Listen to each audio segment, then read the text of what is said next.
con las infecciones perinatales. ¿Cuál se les ocurre que sea esta? Es un agar sangre. Estreptococo beta hemolítico, ¿de cuál grupo? ¿Grupo B? ¿Esta? ¿O este?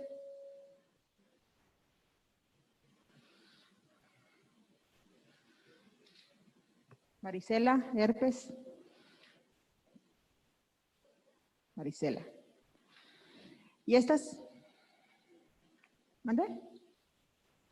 Espiroquetas de sífilis. ¿Y esta? Hepatitis. Muy bien. Pues son las de los que vamos a hablar. ¿Sí? Ya después verán el famosísimo torch ahí con los pediatras. Bueno, vamos a hablar de estas 4. ¿Por qué? Pues porque son las principales, de las principales causas, más que nada infecciones que nos podemos hacer algo un poquito más en el embarazo. ¿Sale? Una de las enfermedades que están como resurgiendo es sífilis. Ustedes pensaban que eso nada más era como de la edad media y nada más 1, 2, 3 estaban infectadas de sífilis. No, están muy equivocados. Hay un chorro de sífilis. Muy bien, entonces vamos a empezar con sífilis. Sabemos que es por el treponema pallidum, que hay riesgo de transmisión vertical y que la infección congénita está asociada a pues complicaciones perinatales, fetales, hasta que se puede morir el bebé.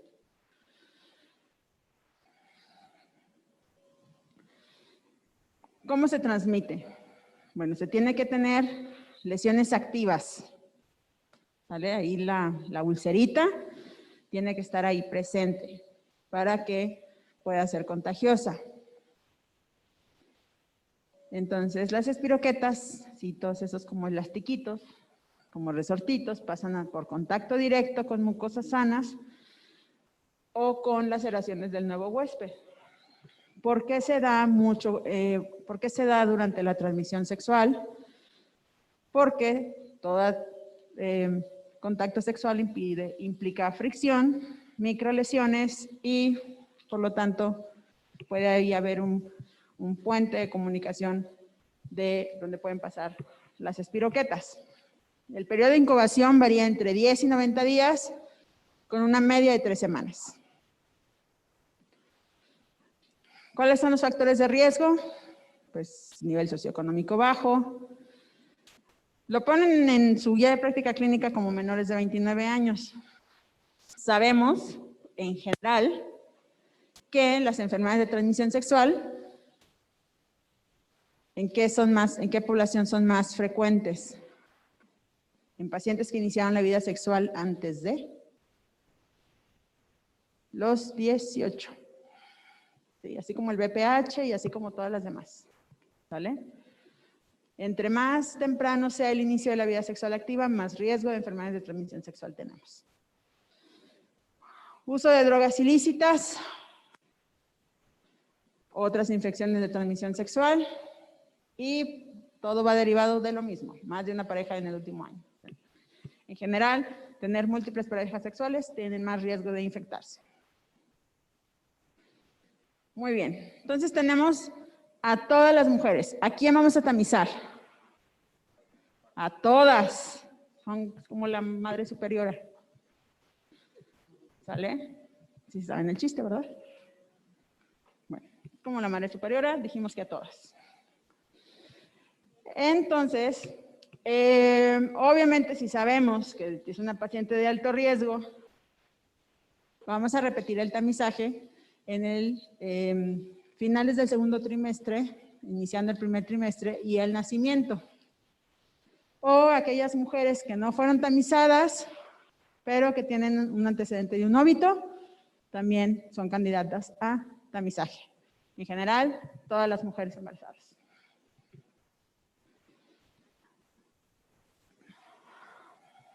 Y ahí vienen varias pruebas, las treponémicas, las no treponémicas, y las más comunes son las de RPR y BDRL, que son las que hacen en el IMSS, en Secretaría de Salud, en el ISSSTE, en todos lados, son las que son pruebas rápidas, ¿sale? O las que pedimos nosotros al momento del control prenatal. Entonces, estas son ya las treponémicas son las confirmatorias, ¿sale? El más común, FTA-ABS.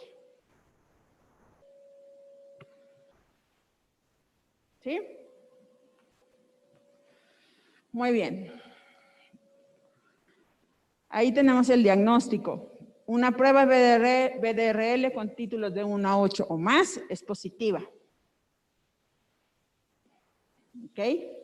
Ahora, ¿qué pasa si llega una paciente de 16 años, de su segundo embarazo, tiene un aborto previo, un anembriónico, que llega con ustedes a control prenatal, ahí en su centro de salud o en su UMF tienen una de las cuadritos para prueba y resulta que sale positiva o reactiva?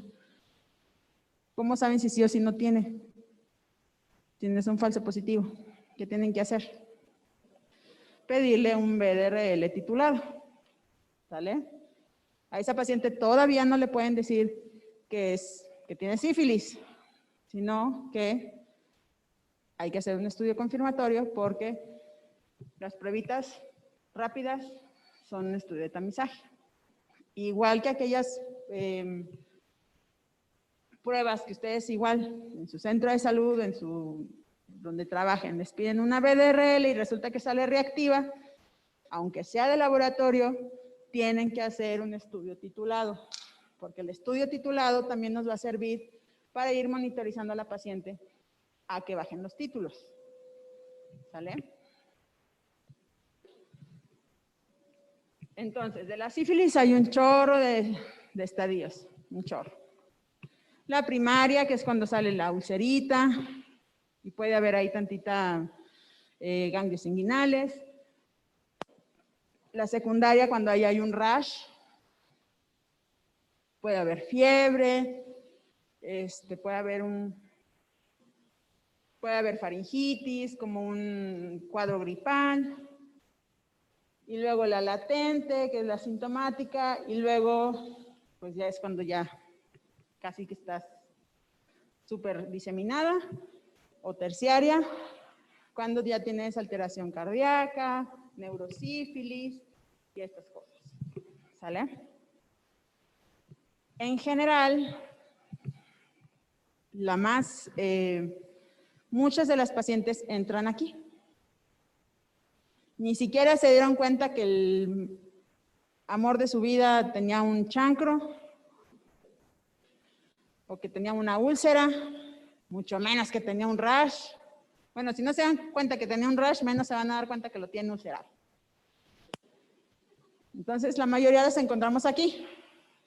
¿Sale? Cuando no hay ningún síntoma. Ahora, ¿cuál es el tratamiento? El tratamiento, pues sigue siendo la bonita penicilina G. Nada más que esa sí es una bombita. Imagínense 1.2 millones en cada pompa.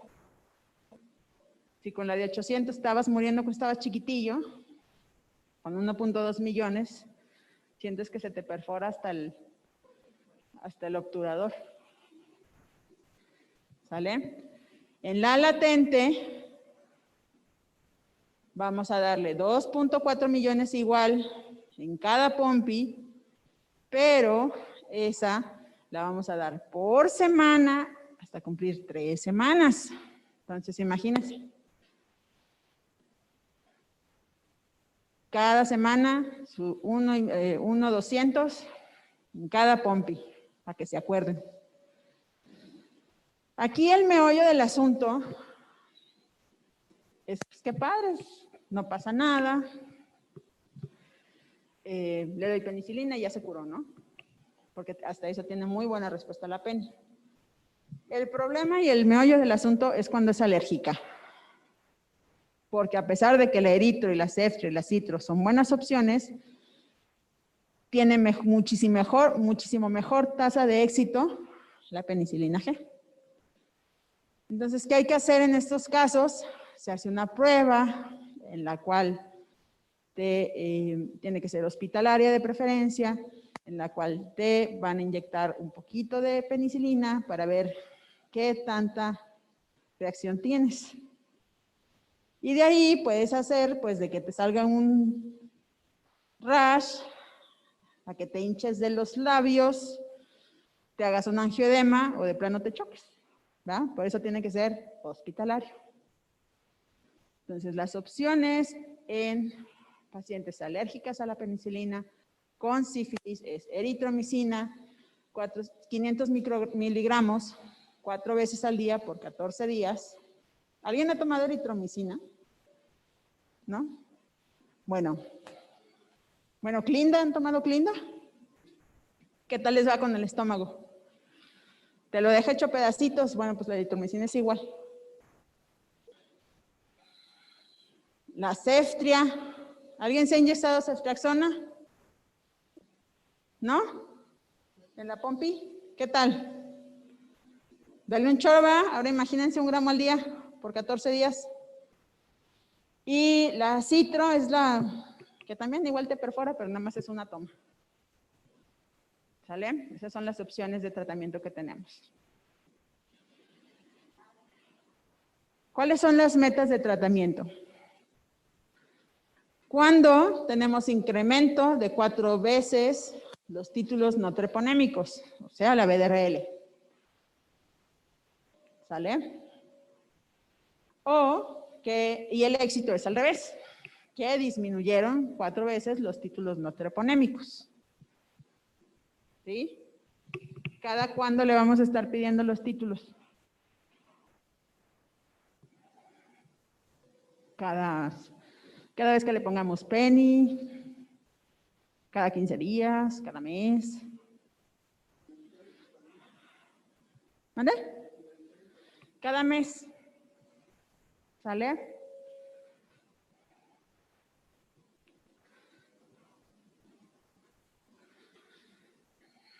Ahora, ¿qué puede pasar en la sífilis? Pues que aborten, que les haga un parto pretérmino, que se ovite, que les haga una RCIU, que les salga con sífilis congénita, o pues que se muera, que es lo mismo que el óbito y el aborto, ¿vale? Y así salen. De hecho, lo principal, como la mayoría de las veces los distinguen los neonatólogos, es así. Son niños que nacen ni siquiera tan ictéricos, nacen así con estas descamaciones en los pies y en las manos. Cuando nacen así con esas descamaciones, es cuando empiezan, cuando hay, ¿cómo se llama? Empieza la sospecha. O con el rash. Pero lo más característico, además de que obviamente sabemos que es un niño infectado, en el caso de aquel niño que salga de término, la descamación en las extremidades, en plantas y palmas, son características de sífilis. Pero pues podemos encontrar fiebre, patomegalia, linfadenopatía, edema, rinitis, meningitis, neumonía, básicamente todo lo asociado a una sepsis temprana. ¿Vale? Pero sí, lo que te puede dar así la pauta de este niño tiene algo, tiene una infección congénita por sífilis, es la descamación. ¿Ok? Muy bien. ¿Dudas de sífilis? Entonces, Penny, el chancro, asintomático, bueno, la gripa, asintomático, y después todas las alteraciones diseminadas, le das Penny, 2.4, 1.2 en cada pompi. ¿Sale? Llega una paciente, le detecté BDRL positivo, ya le hice los títulos, salieron de 1 a 8. Le doy 2.4 millones ya se inyecta el 1.2 y 1.2 en cada pompi. A esa paciente, ¿cuándo le vuelvo a tomar títulos? Al mes. Y resulta que se me incrementaron. ¿Le vuelvo a dar, Penny? ¿Así la dejo? Que sea feliz con sus títulos de BDRL. ¿Mandé? Que sean, así como, ya ven que venía, que en la dosis, en la sífilis latente, se le dieran 1.2, 1.2, 1.2. Aquí. La paciente, no sabemos si está en un estadio temprano, si tenía el chancro cuando se contagió, o qué pasa, ¿sale? Por lo tanto, las pacientes embarazadas, en su mayoría, de hecho todas, fíjense aquí, duración desconocida, le damos sus ¿cómo se llama? Sus 3 esquemas de 2.4. ¿Sí? No le podemos dar una dosis única y a que le vaya bien, porque no sabemos. Ajá, exactamente. Porque, ¿qué pasa si yo le doy, por ejemplo, una dosis nada más? Y resulta que viene al mes y me incrementó los títulos. Ya interrumpí el tratamiento.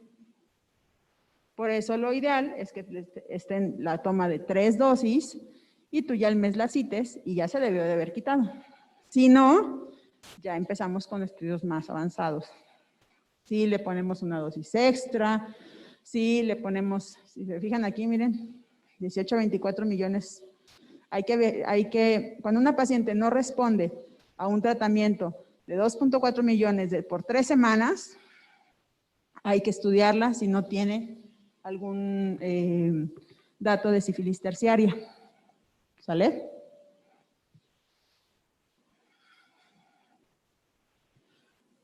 Muy bien. Ahora, varicela. La varicela, pues ya saben, ¿verdad? Con que alguien variceloso te embarre, te pegue el grano ahí en tu pielecita, ya te contagió, ¿verdad? Muy bien, entonces sabemos que es altamente contagioso. ¿Cuál es el periodo de máximo, cuál es el tiempo del año donde más varicela hay? ¿Saben? Primavera, exactamente. Entonces, es altamente contagioso, es más frecuente en primavera, es un DNA virus, se transmite por gotitas o por contacto directo, tiene un periodo de incubación de 10 a 21 días y posterior a la primera infección se queda ahí guardadito el virus en las raíces dorsales y entonces cuando se reactiva, ¿qué te da? Zóster, muy bien. Entonces, ¿cuál es la complicación más frecuente en el embarazo? Pues una neumonía, ¿vale? No suelen hacer abscesos ni nada por el estilo, se complica más por neumonía, en un 5 a 10% de los embarazos. ¿Qué paciente puedo decir, híjole, esta sí me va a dar neumonía? Cuando tenga tabaquismo activo, que las hay, aunque no lo crean. Y aquella que tenga más de 100 lesiones cutáneas. Así ya quiero verlos encuerar a la embarazada para contarle las lesiones. ¿Sale? Por eso son los factores de riesgo para desarrollar neumonía. Las complicaciones fetales. Aquí es donde viene lo mero bueno.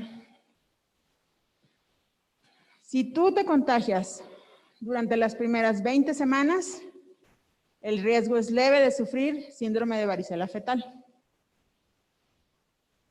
Si días previos al parto o 48 horas después del parto te da varicela, le puede dar varicela neonatal.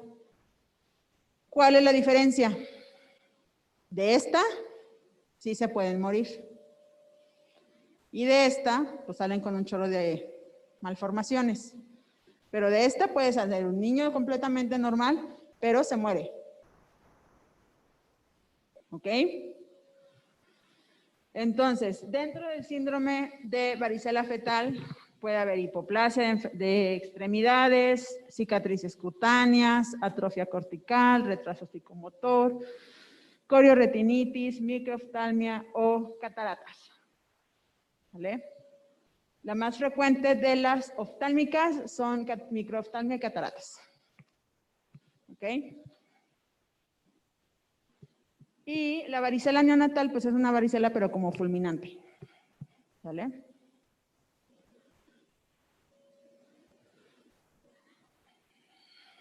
Ok, entonces, como ya les había dicho, es una infección fulminante cuando te da antes o durante el parto, perdón, pone en riesgo la vida del bebé, ya que puede desarrollar una infección fulminante. Y la infección ocurre cuando los días de infección materna ocurren en menos de 5 días antes del nacimiento y 2 días después. ¿Vale? Entonces, si una paciente se presenta con nosotros con una fecha probable de parto para el 17 de octubre y te va a decir, doctora, me dio varicela y mi fecha probable de parto es para el 17 de octubre. ¿Mi hijo va a nacer mal formado? No. ¿No? Entonces, ¿van a nacer muy bien? Pues probablemente. O sea, no tiene tanto riesgo.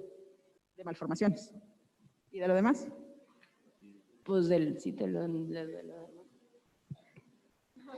Efectivamente, no van a ser mal formado, pero sí con muy alto riesgo de que tenga una infección fulminante y se muera. ¿Ok? Ahora, ¿cómo podemos prevenir? El objetivo de prevenir en la embarazada, para que no desarrolle ya sea el síndrome de varicela fetal o la varicela neonatal, es disminuir la carga viral, como cualquier virus. ¿Vale? Así como en VIH, entre menos carga viral le va mejor, exactamente aquí, igual. Hay una cosa que se llama inmunoglobulina específica para varicela zóster. No es lo mismo que la vacuna. ¿Sale? No es lo mismo. ¿Y qué creen? No hay en México. ¿Sale? Entonces, si una paciente se las consigue, entonces le podemos poner 25 unidades por kilo de peso o 120 IB o 125 unidades por kilo de peso por 4 días. Ambos esquemas son por 4 días. ¿Sale? Acá nosotros tenemos en México el bonito, único y original aciclovir. ¿Vale? Y ese vamos a darlo 800 miligramos al día por 7 días. ¿Mande? Los 800 miligramos, no, esperen. Son 800 miligramos cada 5 horas, no sé por qué cada 5, pero ponen si cada 5, por 7 días. ¿Cuántas pastillas tienen que tomar al día? Si con 800 miligramos, ¿cómo viene el aciclovir? De 200. Entonces, imagínense cuánto se tiene que tomar al día. Pero pues ni modo. ¿Sale? Entonces, son 800 miligramos cada 5 horas. No cada 6, no cada 4, cada 5. Así viene el esquema en sus guías. ¿Sale? ¿Dudas? En cuanto al, van a decir, bueno, ¿y las mujeres qué va? ¿Qué le pasa? El riesgo es complicación de complicaciones, es neumonía. ¿Sale? Diferente a los niños que si les da en el ojo, que si la pompi, que se le hicieron un absceso. Si les llega a dar, se les da también aciclovir. O sea, si ya tienen la infección de varicela, se les da también para... O sea, no solo como profita, si tuvieran el contexto. Si ya tienen varicela, se les da también. Ah, muy importante tu pregunta. Sí, Te dice la paciente, no, pues es que tuve varicela, pero pues la tuve hace 2 semanas. No le damos. Si estuve en contacto con mi hermanito y pues le dio varicela y yo estoy embarazada, ¿cómo podemos decirle si esa paciente estuvo o no en contacto? O sea, si su riesgo es importante.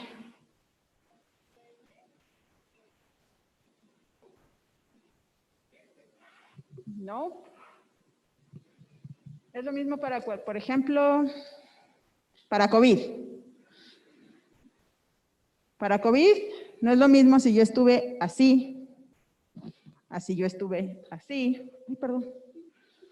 Si yo estuve así, si yo estuve sin cubrebocas, si ella estuvo sin cubrebocas, no es lo mismo. Entonces es la definición de contacto directo.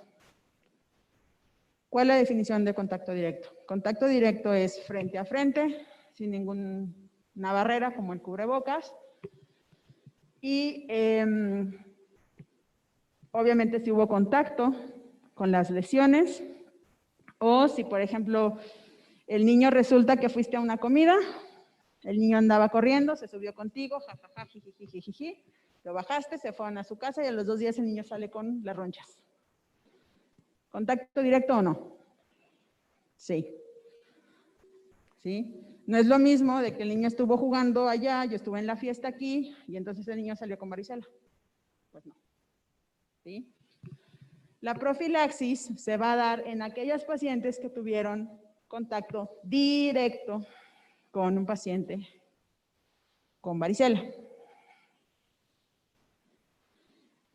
Y debe de darse, al igual que el tratamiento, no más allá de las 24 horas. Si yo le doy aciclovir a una paciente embarazada después de las 24 horas de la exposición o de que empezó con las lesiones, olvídenlo, ya no le va a servir de nada. ¿Ok? Esa es la diferencia con la población general. La población general con la varicela, ¿cuánto tiempo es para el aciclovir? ¿Mande? 72 horas. Para que a mí me sirva el aciclovir para la varicela, si no estoy embarazada, son 72 horas. En las embarazadas son 24. ¿Ok?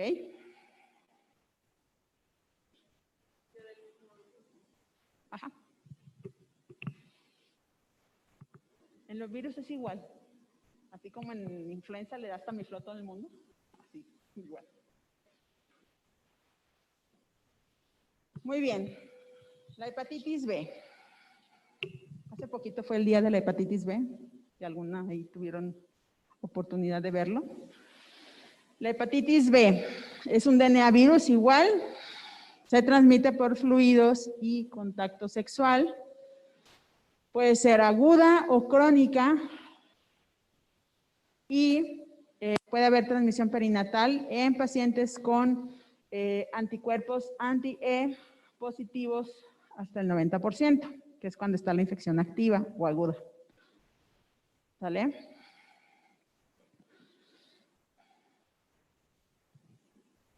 Muy bien. ¿Aquí qué pasa? Pues es que como buena infección de transmisión sexual, tú no puedes saber cuándo te infectaste, con certeza. ¿Sí? Porque puede estar hasta 90 días. Si eres un trabajador o una trabajadora de la vida galante, no sabes en cuáles de los 90 días te infectaste, para ponerlo de esa forma.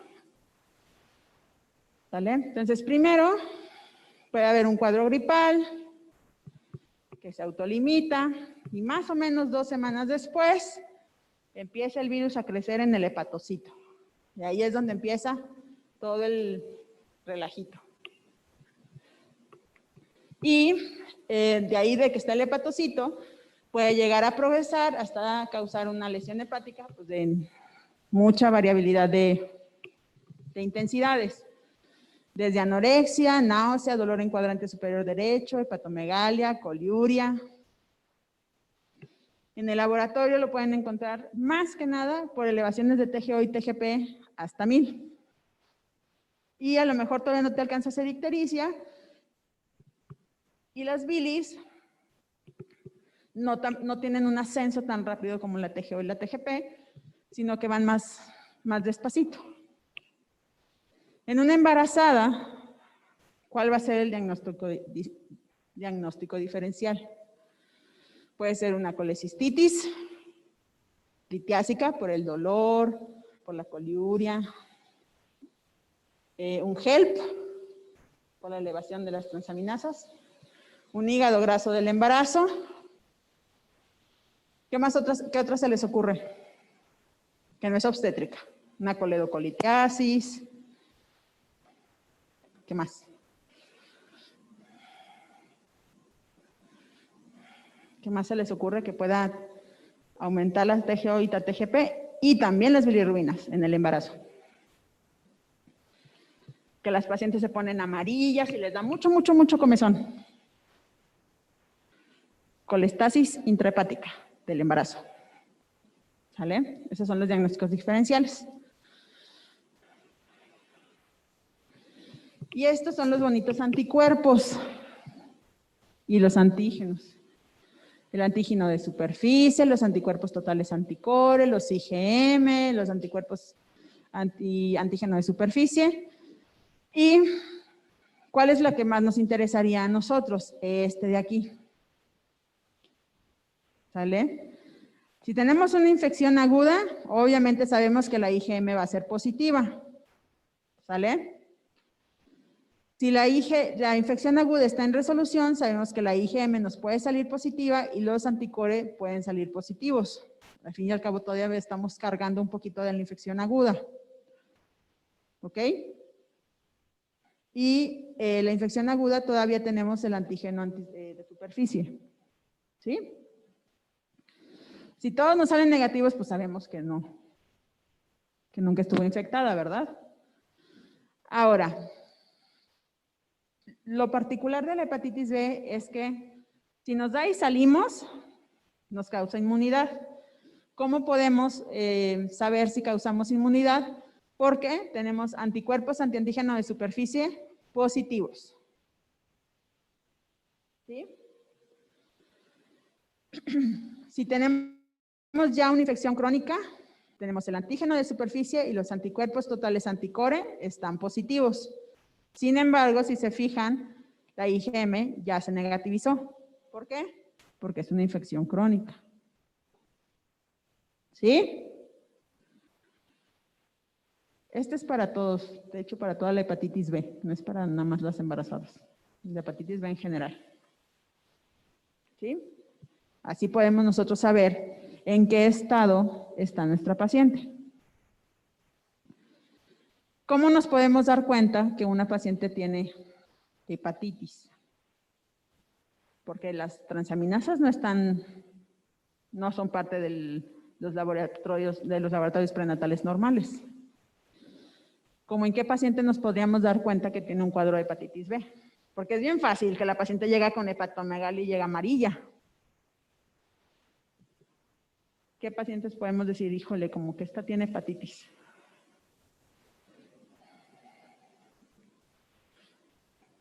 ¿Qué nos pudiera ahí decir? Que pudiéramos decir, híjole, como que algo aquí no está bien. Una, que sea población de riesgo. Y la otra, que tenga un cuadro de colecistitis. Ay, doctora, es que me duele aquí. Me duele. Como un chicharroncito y me duele más. Entonces ahí es donde le pides un ultrasonido o le pides unas transaminasas y unas bilis y ¡zas! Porque pues bien fácil si te llega ya amarilla y con chorros de comezón. ¿Por qué da la comezón en las embarazadas? ¿Mande? Por el depósito de bilirrubina. Exactamente. Entonces, una paciente que llegue con dolor en cuadrante superior derecho, como un cuadro de colecistitis, o que se vea amarillita, o que tenga mucha comezón, que no le haya ni por dónde, pueden ser sugerentes de un cuadro hepático en general. Y de ahí ya nos vamos estudiando. ¿Vale? Y de ahí ya podemos decir, puede ser una hepatitis B. Ya es muy raro la paciente que tiene hepatitis B, porque la mayoría se vacunan. Ustedes como personal de salud deben de estar vacunados, ¿verdad que sí? Muy bien. Y además que los niños también ya se vacunan desde chiquitos, ¿vale? Entonces, ¿qué pasa si a ti te vacunan y resulta que te hacen un estudio y sales con este positivo? Mira, por ejemplo aquí, para que no se me espanten, porque luego ahí andan haciendo sandeces, se andan haciendo hepatíticos. Si te vacunaron, te puede salir un antígeno de superficie positivo por la reacción de la vacuna, ¿sale? Entonces, quedamos claros. Inmune, anticuerpos antiantígeno de superficie positivos y todo lo demás negativo. Si tengo una infección crónica, tengo antígenos de superficie, anticuerpos totales anticore y anticuerpos anti-IgM anticore positivos. ¿Vale? Infección crónica es exactamente igual a la aguda, pero sin la IgM. ¿Ok? La crónica. Más o menos entre el 5 y el 10% de las pacientes con infección por hepatitis B aguda va a progresar. Y es asintomática y pueden tener un hígado de tamaño normal o con poquita hepatomegalia. ¿Y cuál es el riesgo que tiene? Por ejemplo, una paciente que se embarazó ya siendo hepatitis B. Tenemos que ver sus cargas virales. Si tiene mayor o igual a 10 millones de copias, van a ser alta la probabilidad de que se contagie. Lo pueden encontrar como 10 millones de copias o 7 log 10 copias, porque luego las ponen así diferentes y ¡ay! 7 eran 77 mil, 70 millones. No, ¿sale? 10 millones de copias o 7 log 10, que es 7 por 10 a la 7. No, más bien 10 por 10 a la 7 son 10 millones de copias, ¿sale? ¿Cómo debemos hacer la vigilancia en el embarazo? Pues obviamente la carga viral. La carga viral nos va a decir mucho también qué tanto debemos de esperar el resolver el embarazo, ¿sale? Este no es como en el VIH, que se prefiere que sea por cesárea porque el riesgo de transmisión y el riesgo de infección es más grande. Esto no importa, pero sí nos puede ayudar a ver si la paciente podemos posponerla, decir, ¿sabes qué? Por ejemplo, una iterativa y a las 38 semanas todavía tiene carga viral alta, nos esperamos y la operamos a las 39.5, a las 40 semanas, si es que no tiene algún dato de alarma. ¿Sí? A eso me refiero. La carga viral nos puede decir, orientar más o menos en qué momento podemos resolverla. ¿Ok? Curva de crecimiento del feto. Ver si no se nos está retrasando. Y la prevención de infección crónica en los neonatos. ¿Ok? ¿Cuál es el tratamiento? El tratamiento es tenofovir como primera opción, telmibudina o lamivudina. De hecho, se tiene un poquito de mejor respuesta con la telmibudina, sin embargo, es categoría C. Por lo tanto, se ha preferido, y ahí se empezaron a hacer más estudios con más pacientes, con tenofovir, que es un inhibidor de la polimerasa, y es categoría B. Por eso se prefiere el tenofovir sobre las otras dos. ¿Vale? Y la lactancia no está contraindicada. La paciente con hepatitis B puede dar pecho.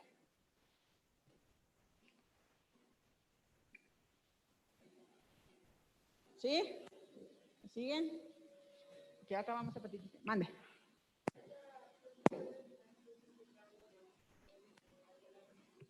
Ahí voy. ¿Cuánto debe de presentar en la carga viral para ya poder indicar la resolución del embarazo? Menos de 10 millones. Obviamente, entre menor cantidad tengamos, es mejor y es mejor el pronóstico. No hay un corte así estándar, pero sí se ha demostrado que más de 10 millones de copias en la carga viral de hepatitis B sí tiene riesgo de infección perinatal. Obviamente no es lo mismo tener 1 millón, tener 100, tener 10, ¿vale? Nuestro objetivo de tratamiento es tener menos de 10 millones. ¿Ok? ¿Dudas? ¿Seguros? Muy bien. Si se fijan, el principal objetivo de los tratamientos en las infecciones perinatales es, si se fijan, no mucho es de la paciente, ¿va? La paciente no importa si le salen más granos, si no le salen más granos, si le sale un absceso en la pompa o no, sino el hecho de que no transmita la enfermedad al feto, ¿vale? En el estreptococo beta hemolítico del grupo B o A-galactiae es exactamente lo mismo. Si se fijan ahí, lo marcan, bueno, lo tenemos como una de las principales causas de infección neonatal. ¿Alguien ha buscado si hay una guía de práctica clínica de estreptococo beta hemolítico del grupo B? No hay, ¿va? No hay guías mexicanas para eso. En Estados Unidos está súper estudiado eso, porque sí se ha encontrado que hay una disminución muy importante en los embarazos, en los partos pretérmino, al momento de hacer un screening de este tipo de bacteria. Sin embargo, en México no se ha hecho este esfuerzo. Entonces, tenemos que la Galactiae es una de las principales, la principal causa de infección neonatal. ¿Y cuál es el factor de riesgo? Pues la colonización materna. La transmisión se da durante el trabajo de parto y la ruptura de membranas. Entonces, ¿qué pacientes son de alto riesgo o que muy seguramente tienen hepatitis B, A-galactiae? Pacientes con embarazos menores a 37 semanas, con ruptura de membranas pretérmino, trabajo de parto pretérmino, infección intramniótica o productos con muy bajo peso al nacer. Si tenemos un cuadro de este tipo, muy seguramente o puede ser que esté asociado a una infección por estreptococo. ¿Sale? ¿Qué otra causa de ruptura prematura de membranas tenemos, además del estreptococo? ¿Qué se les ocurre?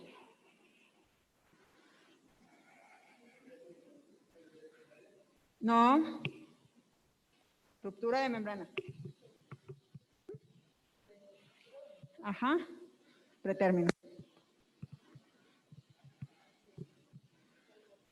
Vaginosis bacteriana. Caries también es un factor de riesgo. En sí, todas las infecciones, pero las infecciones del tracto genital es por estreptococo o por vaginosis bacteriana. ¿Vale? ¿Qué tenemos que hacer? Bueno, las guías internacionales, porque las mexicanas no, como les digo, porque no hay, dicen que toda paciente, independientemente de su estado de antecedente, independientemente de su antecedente obstétrico, tiene que tener un cultivo entre las 36 y las 37 semanas para poder ver si está colonizada o no con estreptococo beta-galactia, beta hemolítico del grupo B. ¿Sale? Entonces, resulta que se lo hicimos. Se lo hicimos y tenemos un cultivo positivo. Y resulta que tenemos un trabajo de parto pretérmino o una ruptura de membranas pretérmino. ¿Sale? O un estado no conocido. Qué padre que nos llegara así de, doctora, aquí está mi cultivo, es positivo. Y tú dices, gracias, pásele. A poner de su penicilina. Pues la mayoría de los hospitales, ¿cuáles son y más públicos? Muy pocas son las pacientes que llevan su control en el hospital y además que llevan su control en el hospital, les hacen el cultivo. Entonces la mayoría entrarían en un estado no conocido. ¿Sí? Entonces, ¿qué tenemos que hacer en estas pacientes? Es una paciente que llega con 5 centímetros de dilatación y tiene 35 semanas. 5 centímetros, 35 semanas. ¿Qué hay que hacerle a esa paciente? La inhibes, la conduces, le rompes las membranas. ¿Qué hay que hacerle?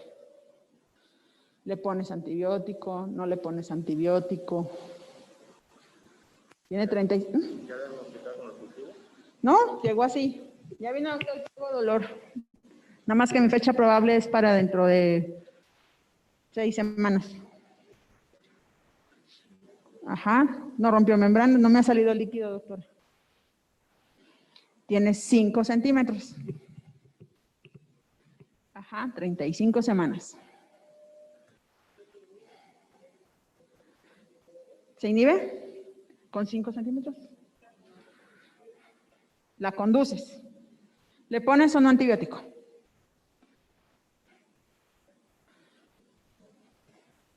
¿Le pones o no antibiótico? ¿Sí? ¿Cuál? Penicilina. Toda paciente con trabajo de parto pretérmino menor a 37 semanas, 36.6 semanas, debe de tener penicilina. ¿Cuántos de los que se formaron en hospitales, cuánto viste a tus residentes ponerle eso? Nunca. Nunca. Nunca, ¿va? ¿Ustedes? No, ¿verdad? Entonces, todas las pacientes que tienen trabajo de parto pretérmino inminente, o sea, ya 5 centímetros, ya no la inhibes, le tienes que poner penicilina. ¿Cuánto? 2.5 o 3 millones cada 4 horas. ¿Ok? Hasta que para. ¿Sí? Que más o menos alcanzarían como 2 dosis. ¿Sí? De hecho, el estándar es 2 dosis. Ay, Dios.